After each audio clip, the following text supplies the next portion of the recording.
पेशे से एक बहुत अच्छी वकील थी, लेकिन कहते हैं ना, बहू कितनी भी बड़ी तोप क्यों ना हो, सास के सामने तो भीगी बिल्ली ही होती है। अरे जनक, क्या बात है, आज रोटी नहीं मिली अभी तक। ये तेरा कोर्ट नहीं है जो आज फैसला ना हुआ तो कल की तारीख मिल जाए।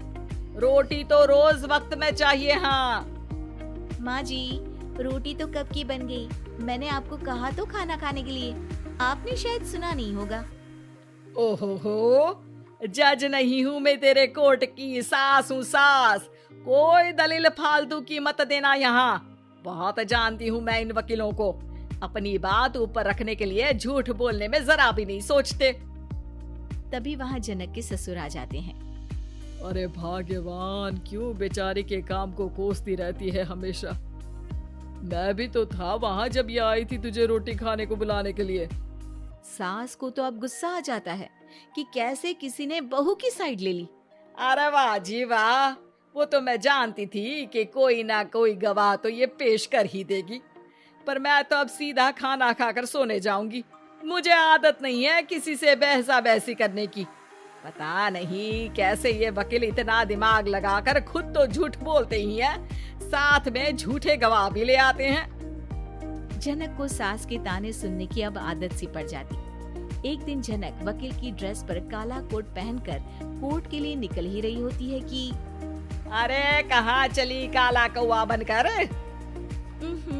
टोक दिया ना, अब कोर्ट तो वकील वाली ड्रेस पहनकर ही जाऊंगी ना।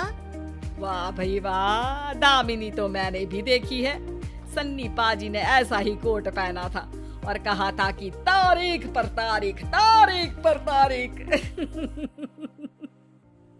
मतलब कि कोई बात करनी है तो बोलिए, वरना वक्त नहीं है मेरे पास खराब करने के लिए। अरे पता नहीं तुझ में क्या देखा मेरे बेटे ने, सारा दिन वकीलों वाली बहस करती है, भोली भाली सास के साथ। अच्छा सुन, जो इतनी बहस मेरे आगे करती है ना, जरा अपने बॉस से कर ले, जो 1 साल भी ना हुए तेरी शादी को और काले कपड़े पहना दिए। अंदर जा और लाल कोट पहन कर आ, पता तो चले कि नई नवेली शादी हुई है। अरे माँ जी, कोर्ट में मेरा बॉस क्या करेगा, ये तो पूरे देश की ड्रेस है वकीलों के लिए। लेकिन सास तो ठहरी सास।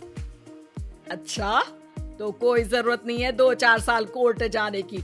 शादी थोड़ी पुरानी हो जाए तब इजाजत दे दूंगी मैं तुझे काले कपड़े पहनने की। अब क्या था, मन मारकर जनक को लाल रंग का कोट पहनकर कोर्ट जाना पड़ता है। उसके जाने के बाद आहा, बड़ी आई पूरे देश की ड्रेस की बात करने वाली। अरे पहना दिया ना लाल कोट। अब सास आए दिन या तो जनक को उसके काम का ताना देती या फिर उसका काम छुड़वा देने की धमकी। तंग आकर एक दिन जनक पति से कहती है, मैं सोच रही हूँ कि कोर्ट जाना बंद ही कर दूं।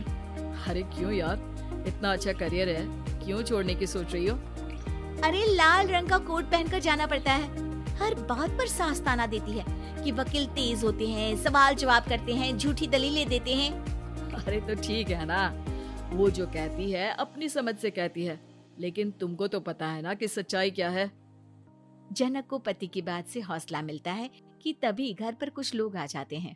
अरे आइए पंच साहब, कैसे आना हुआ? अरे भाई साहब, सुना है कि आपकी बहू वकील है। तभी वहाँ सास आ जाती है। हाँ है तो, लेकिन क्या हुआ, फिर कहीं बहस कराई क्या? अरे हम तो खुद दुखी है उसके व्यवहार से। अरे भाभी जी, आपको तो पूरा मोहल्ला जानता है कि आप कितना बोलती है। फिर हम यहाँ बहू रानी की कोई शिकायत नहीं, बल्कि अपनी परेशानी लेकर आए हैं। ससुर जी खुश हो जाते हैं। हाँ, मैं भी बहू को बुलाता हूँ। जनक वहाँ आती है, सबको नमस्ते करके बैठ जाती है। बहू रानी, हमारे गांव में बड़ी मुसीबत आ गई है, अब तो पूरे गांव की जिम्मेदारी मानो तुम्हारे कंधों पर है। अरे ना ना, इससे तो घर की जिम्मेदारी पूरी नहीं होती, ये गांव की जिम्मेदारी क्या लेगी? भाभी जी आप चुप हो जाओ, यहाँ पढ़े लिखे लोगों की बात हो रही है। आप जाओ, जरा रसोई से सबके लिए चाय लेकर आओ। मैं कॉफी लूंगी। हाँ, वकील साहिबा के लिए कॉफी। सास सर पैर सब पटक कर वहाँ से निकल जाती है। बहू, गांव में पानी नहीं आ रहा है, पड़ोसी राज्य ने हमारा पानी रोक रखा है। इसका मामला तो बड़े कोर्ट में चलेगा पंच जी, लेकिन ऐसा क्यों? वो राज्य हम लोगों से पानी के पैसे मांग रहा है।